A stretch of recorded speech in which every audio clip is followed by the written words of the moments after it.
بسم اللہ الرحمن الرحیم الحمد للہ والصلاۃ والسلام علی رسول اللہ وعلی آلہ وصحبہ اجمعین۔ السلام علیکم ماما۔ وعلیکم السلام۔ آپ نے آج ایک نیا سوال پوچھنا تھا۔ سوال یہ ہے کہ ہمیں کس طرح معلوم ہو کہ جس صورتحال سے ہم گزر رہے ہیں وہ ہمارے لیے امتحان ہے یا عذاب ہے؟ ہمارے لیے امتحان ہے یا عذاب ہے؟ یہ سوال کئی مختلف صورتوں میں میرے پاس آیا ہے کہ لوگ اپنی سچویشن بتاتے ہیں اور پھر کہتے ہیں کہ اللہ تعالیٰ نے مجھ پہ یہ سزا کیوں نازل کی ہے، یا میں اس مشکل سے کیوں گزر رہا ہوں یا کیوں گزر رہی ہوں، اور یہ کس چیز کی سزا ہے۔ اور اس کا یہ بہت اہم سوال ہے، کیونکہ ہم یعنی انسان کو اللہ تعالیٰ نے کبد میں بنایا۔ کبد عربی کا لفظ ہے کہ بہت بھاری بوجھ۔ تو کبھی انسان معاشی بوجھ میں ہوتا ہے، کبھی صحت کے بوجھ میں ہوتا ہے، کبھی نفسیاتی بوجھ میں ہوتا ہے۔ ہو سکتا ہے کہ ساری چیزیں ہوں، ساری سہولتیں ہوں، لیکن ذہن میں بھی عذاب ہوتا ہے، انسان کا نیند نہیں آتی راتوں رات، رائٹ؟ تو کسی نہ کسی طرح انسان کسی نہ کسی مشکل کا سامنا کر رہا ہوتا ہے، اور پھر اچھے حالات بھی ہوتے ہیں، لیکن ہم سب کو پتہ ہے کہ لائف جو ہے وہ صرف مسلسل اچھے حالات کی ہو نہیں سکتی، نہ کبھی ہوئی ہے نہ کبھی ہو سکتی ہے۔ ہمیں امید ہوتی ہے، اچھے لمحات بھی آتے ہیں، برے بھی آتے ہیں، پھر اچھی بھی آتے ہیں، پھر برے بھی آتے ہیں، اور کبھی کبھی اچھائی برائی کے ساتھ بھی آتی ہے، مکس بھی آتی ہے۔ زندگی اتنی اسٹریٹ فارورڈ نہیں ہے نا۔ تو پھر اس میں ہم سوچنا شروع کر دیتے ہیں کہ اس میں اللہ تعالیٰ کا کیا عمل دخل ہے۔ اللہ تعالیٰ ہمیں اگر مشکل حالات آ رہے ہیں تو یہ ہمیں کس بات کی سزا مل رہی ہے۔ تو قرآن نے اس کے بارے میں ایک کبھی کبھار ڈائریکٹ بات کی ہے، کبھی کبھار انڈائریکٹ بات کی ہے، اور دونوں کو سمجھنا چاہیے اچھی طرح۔ سورۃ الکہف میں دو کسانوں کا ذکر ہے۔ باغ کو خیال کرنے والے کو کیا کہتے ہیں؟ مالی۔ دو مالی ہیں، ٹھیک ہے، ایک کسان مالی اور دوسرا بھی کسان مالی ہے، دونوں اس کے پاس ایک کے پاس کھیتی ہے اور باغ ہیں، اور دوسرے کے پاس نہیں ہے اتنا زیادہ نا۔ تو ہاں تو اس کے جو اس کے پاس زیادہ ہے وہ اس کو دوسرے والے کو برا فیل کراتا ہے، اس کو یاد دلاتا ہے کہ اللہ سے میرے پاس تو کافی ہے۔ ڈائریکٹلی نہیں کہتا، باتوں باتوں میں، یعنی اس کو احساس دلانے کے لیے، کم طریقہ احساس دلانے کے لیے۔ تو قرآن نے یہ بات کی ہے کہ اللہ تعالیٰ نے اس کی اس بات کی وجہ سے احیط بثمرہ فاصبح یقلب کفیہ علی ما انفق فیہا، کہ اللہ تعالیٰ نے اس کے باغ کا احاطہ کرا لیا گیا، اور پھر اس کے بعد جس چیزوں پہ اس کا اتنا فخر تھا وہ تمام الٹی ہو گئی ہیں۔ درخت اس نے لگائے ہوئے تھے بڑے بڑے، کیونکہ جو کھیتی اس کی تھی وہ بڑی نازک تھی، تو جب تیز ہوا کے اوندھے چلتے تھے تو کھیتی خراب ہو جائے، تو درخت ایسے لگائے تھے بارڈر پہ تاکہ ہوا کے جھونکے وہ روکے، اور جو بہت ایکسپینسو ڈیلیکیٹ قسم کے اس کے جو پودے ہیں وہ برقرار رہیں۔ تو اللہ تعالیٰ نے جب وہ اس پر وہ طوفان لایا تو وہ درخت کھیتی کے اوپر گر گئے، تو جو چیز حفاظت کے لیے لگائی تھی وہ خاویۃ علی عروشیہ، وہ ان کے اوپر گر گئی، ٹھیک ہے۔ اور پھر اللہ تعالیٰ نے کہا کہ وہ اپنے ہاتھ ملتا رہ گیا۔ اب اس میں کئی سارے دروس ہیں اس قصے میں، لیکن اس میں ایک درس یہ بھی ہے کہ ایک پرنسپل نکلتا ہے کہ اگر انسان کسی اور کو کم تری کا احساس دلائے گا اس دنیا میں، تو ہو سکتا ہے کہ اس کی سزا اسی دنیا میں اللہ تعالیٰ دے دے۔ لیکن عجیب بات یہ ہے کہ جس کو یہ سزا ملی، ہمیں تو لگتا ہے سزا ملی اسے، اور وہ ہاتھ ملتا رہ گیا اور اس کو پچھتاوا بھی ہوا، لیکن اس نے اس چیز کو عذاب نہیں کہا۔ اس نے کیا کہا؟ یا لیتنی لم اشرک بربی احدا، کاش کہ میں نے اپنے رب کا شرک نہ کیا ہوتا، کاش کہ میں نے اپنے اس باغ پر اور اپنے مال پر، اپنی اولاد پر اتنا اعتماد نہ کیا ہوتا کہ یہ تو ہمیشہ ہمیشہ کے لیے رہے گا، یا یہ خوشحالی اس بات کی علامت ہے کہ اللہ مجھ سے خوش ہے۔ اس نے یہ بات بھی کی تھی، اس نے کہا تھا وَلَئِن رُدِدتُّ إِلَىٰ رَبِّي لَأَجِدَنَّ خَيْرًا مِنْهَا مُنْقَلَبًا، میں اپنے رب کے پاس واپس بھی اگر لے جاؤں تو مجھے اس سے اور اچھا دے گا۔ یعنی ایک ذہنیت آ جاتی ہے انسان کے اندر، مسلمان کے اندر بھی، کہ اللہ تعالیٰ نے گھر دیا ہے، اچھی جاب دی ہے، بچوں کو صحت دی ہے، بیٹی کی شادیاں کرا دی ہیں، یہ کر دیا وہ کر دیا، سارے کام ہو گئے ہیں، اللہ تعالیٰ کا بڑا کرم ہے۔ اس کا مطلب ہے کہ اللہ تعالیٰ ہم سے بہت خوش ہے، اور اگر اللہ تعالیٰ اتنا خوش ہے تو پھر اس کا مطلب ہے کہ آخرت میں بھی خوشی ہوگا۔ تو اس میں پھر ہمیں اللہ تعالیٰ کو اور کسی طریقے سے مزید خوش کرنے کی کیا ضرورت ہے، نمازوں کی کیا ضرورت ہے؟ اللہ تعالیٰ ویسے ہم سے بہت خوش ہے۔ جب ہم پہلے لانگ آئیلینڈ میں رہتے تھے تو ایک بندہ تھا پاکستان سے، اس کی امیگریشن ہوئی تھی، وہ وہاں پر اس نے آئس کریم ٹرک چلانا شروع کیا تھا لانگ آئیلینڈ میں نا، مسجد پہ آتا تھا وہ آئس کریم بیچنے، تو اس سے گپ شپ ہوتی تھی میری، کہتا جی میں کافی ماشاءاللہ ٹرک تو میرا نہیں ہے، وہ مالک کا ہے، لیکن یو کے کیش میں ہے نا تو میں کافی اپنے پاس رکھ لیتا ہوں، اس کو میں آدھے سے بھی کم اس کو میں دیتا ہوں، لیکن ماشاءاللہ بڑی کمائی ہو رہی ہے۔ تو میں نے کہا اس کو تم ماشاءاللہ کیوں کہہ رہے ہو، تم چوری کر رہے ہو؟ کہتا ہے وہ ہاں میں ٹیکسز بھی، میں کہتا ہوں کہ میں جو ہوں اس سے میں 10% میں ٹیکسز بتاتا ہوں، کیونکہ کیش کا حکومت کو کیا پتہ چل رہا ہے اور کیش کا مالک کو کیا پتہ چل رہا ہے، تو وہ ویسے بھی کافر ہے، اس کو کیا دینا تو مسجد کے پارکنگ لاٹ میں اب یہ بات کر رہے ہیں نا. تو وہ کہتا ہے دیکھیں جی اگر اللہ تعالیٰ ناراض ہوتا تو یہ سارے موقع دیتا مجھے. اس کے ذہن میں یہ آئیڈیا تھا، اور یہ آئیڈیا اتنا کامن ہو جاتا ہے لوگوں میں کہ اللہ تعالیٰ نے اس کو پہلے سے ایڈریس کر دیا اس قصے کے ذریعے کہ ہمیں اگر اللہ تعالیٰ نے سہولتیں دی ہیں اس کا مطلب یہ نہیں ہے کہ وہ ہم سے خوش ہے ہم جو کرنا چاہیں کریں. اور اگر ہم کسی اور کو کم طریقہ احساس ڈالیں گے یا ہمیں اس بات پر گھمنڈ ہو جائے گا کہ ہمارے پاس یہ کیا چیزیں ہیں، تو پھر ہو سکتا ہے کہ ہمارے اپنے فائدے کے لیے، ہمارا فائدہ کیا ہے کہ ہم اللہ تعالیٰ کے سامنے جب قیامت کے دن جائیں گے تو ہمارا دل صاف ہو. اگر اس وقت ہمارے دل میں مال تھا یا مال پہ اعتماد تھا تو اس وقت جو کچھ اس دنیا میں تھا اس کا کوئی فائدہ نہیں ہوگا.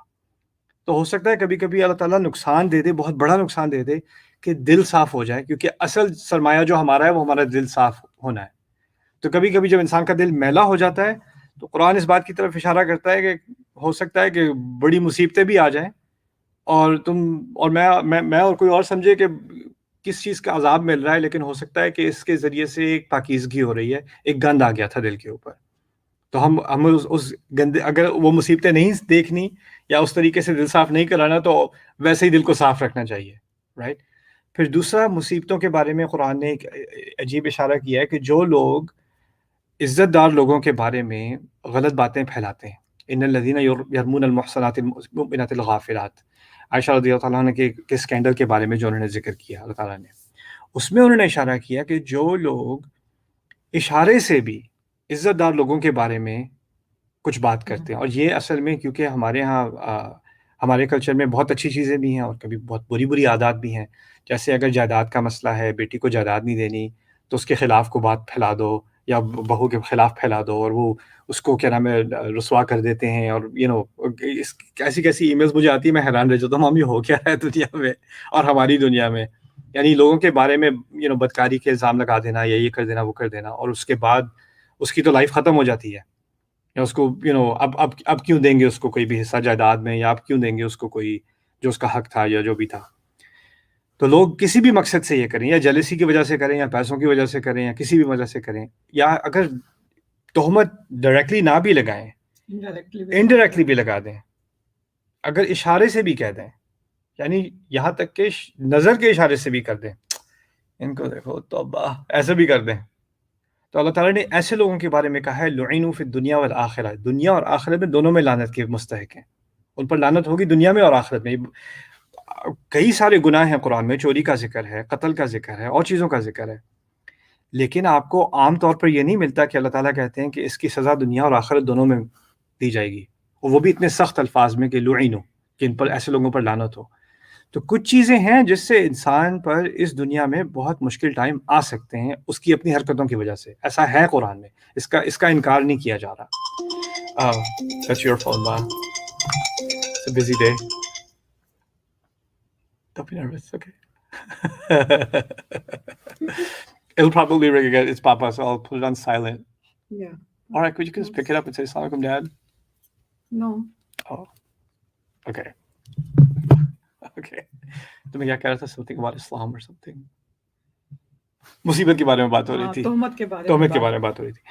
پھر اگلی بات ہے مصیبت کے بارے میں. قرآن نے مصیبت کے بارے میں دو لگتا ہے متضاد باتیں. Sorry, I couldn't quite hear you. No, not Siri. Your phone is a fitna today. That's my مصیبت today. So قرآن نے کہا ہے ما اصاب من مصیبت الا باذن اللہ، کوئی مصیبت نہیں آتی سوائے اللہ کی مرضی کے، اللہ کی اجازت سے ہی آتی ہے. ومن یؤمن باللہ یہدی قلبہ، جس نے اللہ پہ ایمان رکھا وہ اس کے دل کو ہدایت دے دے گا، رائٹ. تو یہ ایک طرف بات کی ہے. پھر دوسری طرف کہا ہے کہ تم پر جو بھی مصیبت آئی فمن انفسکم، وہ تمہاری اپنی وجہ سے آئی. تو دو متضاد باتیں کی جا رہی ہیں. ایک کہا جا رہا ہے جو مصیبت آتی ہے اللہ کی طرف سے آتی ہے، دوسری طرف کہا جا رہا ہے جو مصیبت آئی تمہاری وجہ سے آئی، تمہاری اپنی وجہ سے آئی. لیکن دو قرآن کی باتوں کو سیاق سے سمجھے بغیر بات لگتا ہے متضاد ہو رہی ہے. سیاق سمجھ میں آ جائے تو بات سمجھ میں آ جاتی ہے. اللہ تعالیٰ نے کہا ہے کچھ مصیبتیں ایسی ہیں جس پہ ہمارا کوئی کنٹرول نہیں. کچھ مصیبتیں ہیں جیسے موسم ہے، طوفان آ گیا، طوفان پہ انسان کا کوئی کنٹرول نہیں. آپ گاڑی ٹریفک میں چلا رہے ہیں, آپ سارے قوانین کا اہتمام کر کے اسپیڈ لمٹ کے اندر, لین کے اندر چلا رہے ہیں, کسی ٹرک نے پھر بھی آپ کو آ کے مار دیا, اس میں آپ کا کوئی کنٹرول نہیں تھا, ٹھیک ہے نا. آپ اچھی بھلی اپنی جاب کر رہے ہیں, آپ دیانتی سے کام کر رہے ہیں, لیکن آپ کی جاب پھر بھی وہ کینسل ہو جاتی ہے, آپ کو فائر کر دیا جاتا ہے, اس میں آپ کی کوئی غلطی نہیں تھی. کچھ چیزوں میں کچھ مصیبتیں ایسی ہوتی ہیں جس میں آپ کا سرے سے کوئی عمل دخل نہیں ہوتا, لیکن وہ آپ پر آ جاتی ہیں. جیسے کسی کا برتھ ڈیفیکٹ ہوتا ہے, یا کسی کی پریگننسی فیل ہو جاتی ہے, مس کیریج ہو جاتی ہے, اور چیزیں ہو جاتی ہیں دنیا میں صحت کے حساب سے, فیملی لائف کے حساب سے ہو جاتی ہیں جو ہمارے کنٹرول سے باہر ہیں. ان مصیبتوں کے بارے میں اللہ تعالیٰ نے کہا ہے کہ تم پہ جو بھی مصیبت آئی وہ اللہ تعالیٰ کی طرف سے آئی, اور یہ تمہیں ہی ٹارگٹ کرنی تھی.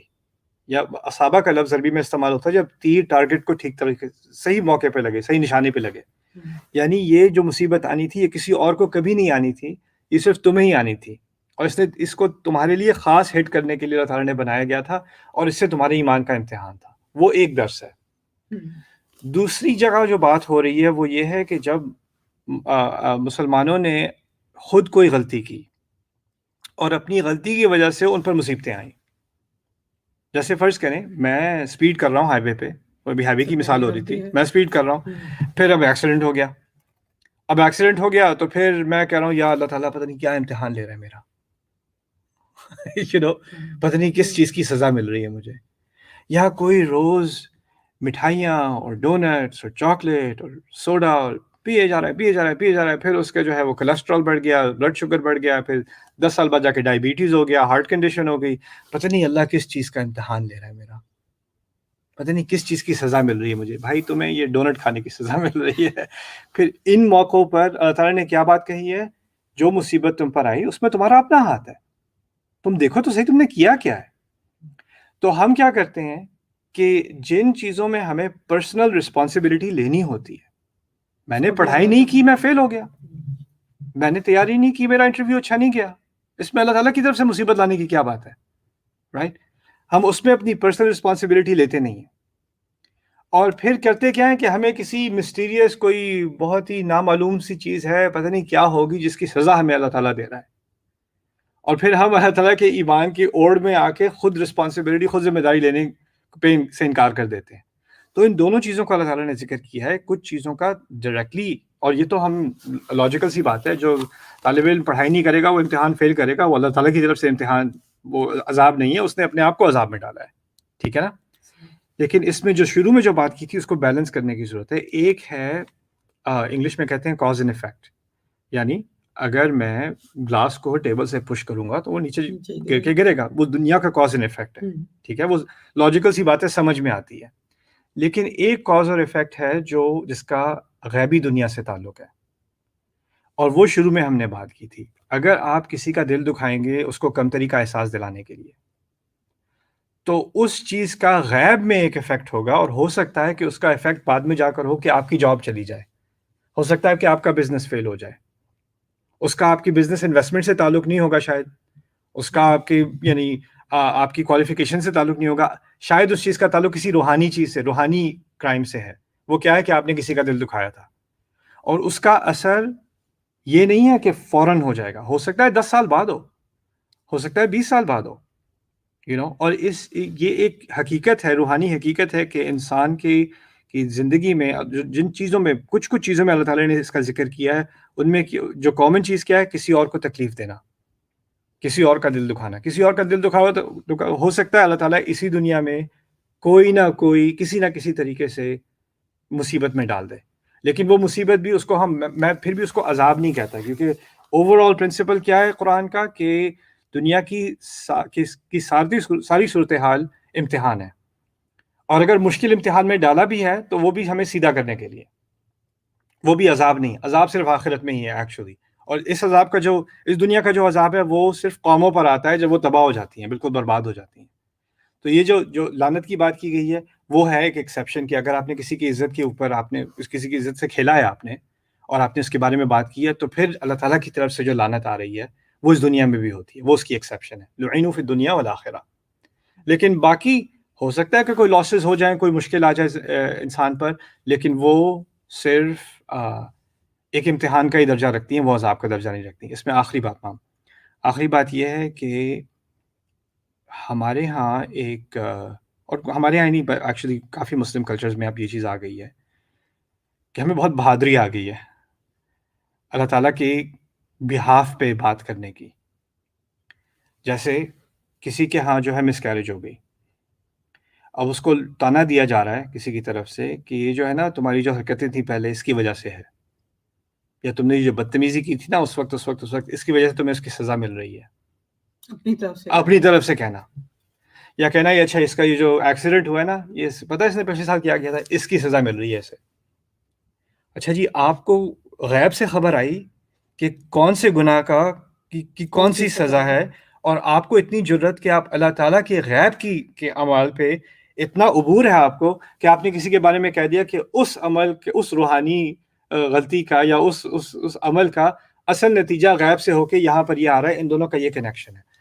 ہمیں کیسے معلوم کہ کوئی چیز اللہ تعالیٰ کی طرف سے ڈسپلن ہے یا امتحان ہے؟ ہمیں کیسے معلوم؟ اور جو اللہ تعالیٰ کے بہاف پر ایسی بات کرے, اس کے بارے میں قرآن نے کیا کہا ہے, وَمَنْ أَظْلَمُ مِمَّنِ افْتَرَىٰ عَلَى اللَّهِ كَذِبًا. اس سے زیادہ غلط کرنے والا, ظلم کرنے والا کون ہو سکتا ہے جو اللہ تعالیٰ کی اوپر اپنا جھوٹ چڑھائے. یہ جھوٹ چڑھانا ہے اللہ تعالیٰ کی طرف منسوخ کرنا. ہاں, اللہ تعالیٰ کی وہ بات منسوخ, آپ کی ججمنٹ ہے, آپ کو تسلی ہو رہی ہے کہ اس کو سزا مل رہی ہے, اور اپنے اس کو خدا پہ منسوخ کر دیا. بڑی جرت کی بات ہے یہ, یو نو. اور تقولون علی اللہ ما لا تعلمون, اللہ تعالیٰ کے اوپر ایسی باتیں کرتے ہو جن کا تمہیں کوئی علم نہیں ہے. اور یہ بہت کامن ہو گیا ہے. یہ پتہ ہے اللہ کا عذاب ہے, یہ پتہ ہے اللہ تم سے ایسے ہی کہتے ہیں نا.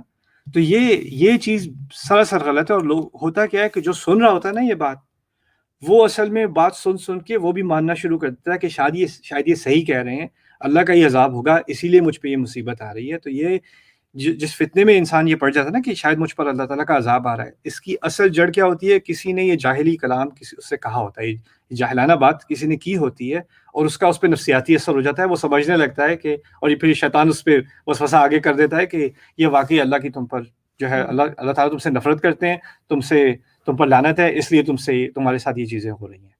تو اس چیز سے ہمیں اوائڈ کرنا چاہیے. اللہ تعالیٰ کی طرف منسوب کر کے ہمیں ایسی باتیں نہیں کرنی چاہیے. ہم ہوتے نہ کرنے والے, ہمیں اپنی حیثیت جاننی چاہیے. تو that's I think a good enough discussion for today. اور ایک اور مزید آپ سے بات کرنی تھی فیوچر کے بارے میں. لوگ پوچھ رہے ہیں کہ ہمارے, کیونکہ میں چھٹیاں تو بہت مار رہا ہوں بیچ میں, اور کبھی کبھی آپ آرام کر رہی ہوتی ہیں, کبھی میں کر رہا ہوتا ہوں, میرا سلیپ اسکیجول بھی الٹا سیدھا ہوا ہے.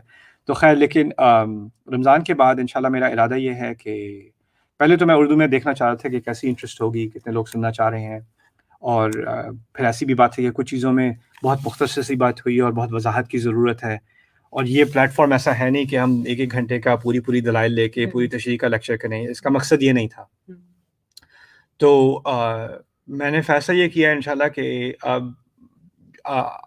ویسے تو میرے انگلش کا اپنا پروجیکٹ ہے تفصیلی دروس کرنے کا قرآن کے. تو اب جو تفصیلی دروس میں قرآن کے کرنے لگا ہوں انگلش میں, وہ میں سوچ رہا ہوں کہ 2 تیر سے ایک شکار اسی وقت میں انشاءاللہ اردو میں بھی بینہ ٹی وی پہ میں شروع کر دوں گا. تو رمضان میں انشاءاللہ, رمضان کے ختم ہونے کے 2-3 ہفتے بعد میں سورۃ الکہف کی سیریز دوبارہ شروع کر رہا ہوں, اور وہ انگلش میں بھی جس دن کیا کروں گا اسی دن انشاءاللہ اردو میں بھی وہ کیا کروں گا. پھر اس کے علاوہ میں سوچ رہا ہوں کہ کم از کم ہفتے میں یا 2 ہفتے میں ایک دفعہ کویشچن آنسر سیشن بھی اردو میں ہونا چاہیے. اور جب میرا پلان یہ ہے کہ آگے جا کے کہ جو بھی دروس آنے والے ہیں نا, جیسے میں اب فرض کریں میں 50ویں آیت پہ درس دینے والا ہوں یا اس کا مطالعہ کر رہا ہوں اس ہفتے, تو میں پبلک کو پہلے ہی بتا دوں گا کہ جی میں اس آیت کا مطالعہ کرنے لگا ہوں, یہاں سے یہاں تک آپ بھی اس کو پڑھ لیں. اس کے بارے میں جو آپ کے ذہن میں سوال آتے ہیں وہ میں ای میل دے دوں گا, اس پہ پوچھ لیں, انگلش والے بھی اور اردو والے بھی, تاکہ جو میرا درس ہو اس میں لوگوں کے سوال پہلے سے انکارپوریٹ ہو جائیں اس کے متعلق انشاءاللہ. میرا خیال ہے that's a good way of including every body. اور انشاءاللہ پھر ساتھ میں قرآن کا مطالعہ کریں گے. لیکن یہ فارمیٹ میں چاہ رہا ہوں کہ سوشل میڈیا کے بجائے اکثریت یہ بینہ ٹی وی پہ کیا جائے, کیونکہ سوشل میڈیا میں ہر طرح کے کامنٹس ہوتے ہیں, ہر طرح کی ڈسٹریکشن ہوتی ہے. تو میں چاہتا ہوں کہ جو لوگ فوکس کرنا چاہ رہے ہیں اور پڑھنا چاہ رہے ہیں وہ انشاءاللہ اس پلیٹ فارم کا فائدہ اٹھائیں بینہ ٹی وی کا. جو لوگ افورڈ نہیں کر سکتے, میں اناؤنس کر رہا ہوں, آپ میں سے جو اگر بینہ ٹی وی پہ سائن اپ کرنا چاہ رہے ہیں اور آپ اس کی $11 مہینے کی فیس ہے جو آپ نہیں کر سکتے, تو اس میں نیچے پیج کے نیچے گفٹ سبسکرپشن کا لنک ہے, اس میں آپ گفٹ کے لیے اپلائی کر دیں, ہم گفٹ دے دیتے ہیں, اس میں کسی کو منع نہیں کیا جاتا ہے انشاءاللہ. تو وہ آپ اس کا فائدہ اٹھا لیں. But that's the plan after Ramadan. انشاءاللہ تعالیٰ کے مزید سوالوں کو بھی دیکھیں گے، اور جن سوالوں کی ابھی تفصیل سے بحث نہیں ہوئی، کچھ تھوڑا سا ہی ذکر ہوا ہے، انشاءاللہ اس پہ بھی تفصیلی بات ان سیریز میں ہو جائے گی. بارک اللہ لی ولکم. السلام علیکم ورحمۃ اللہ وبرکاتہ. Everyone okay, Mom?